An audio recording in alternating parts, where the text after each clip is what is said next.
আজকালকার মানুষগুলা নিজের কাজের থেকে অপরের কাজে প্রাধান্যটা বেশি দেয়। যে যার মতো যে খুশি যেভাবে যেই হোক যে নিজের কাজ করে নেবে, যে কোনো প্ল্যাটফর্ম হোক, সেটা নিয়ে যদি ঘাটাঘাটি এটা সেটা কত কিছু মন্তব্য যদি ছুড়ে দেয়, তাহলে মানুষটা কিভাবে উৎসাহ পাবে?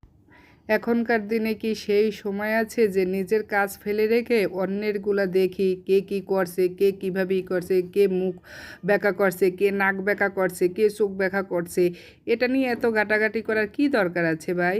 আপনি আপনার কাজকে সময় দেন, দেখবেন আপনি তাহলে বেশি পারিশ্রমিক পাবেন। কিন্তু অন্য মানুষের কাজে আপনি সময় দিয়ে আপনার সব কিছু নষ্ট করছেন, আপনি সময় নষ্ট করছেন, আপনার হলে কি ইনকামের পথ নষ্ট করছেন। এত সব কিছু করার কি দরকার ভাই? এতে করে সমাজ নষ্ট হচ্ছে এবং নিজের পরিবারকেও নষ্ট করছেন, আল্লাহর কাছেও খারাপ হচ্ছেন এবং সমাজের চোখেও খারাপ হচ্ছেন। তার থেকে নিজেও সুন্দর করে বাঁচুন এবং অন্যকেও সুন্দরভাবে বাঁচতে দেন।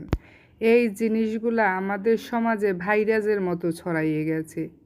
মানে কেউ ভালো কেউ দেখতে পারবে না, তাহলে তার শরীরে জ্বালা ওঠে। রে ভাই, আপনিও এভাবে করে খান, তাহলে সমস্যা কি? আপনাকে তো সে কোনো সমস্যা করতেছে না, আপনার সমস্যা কোথায় ভাই? আপনারা ভালো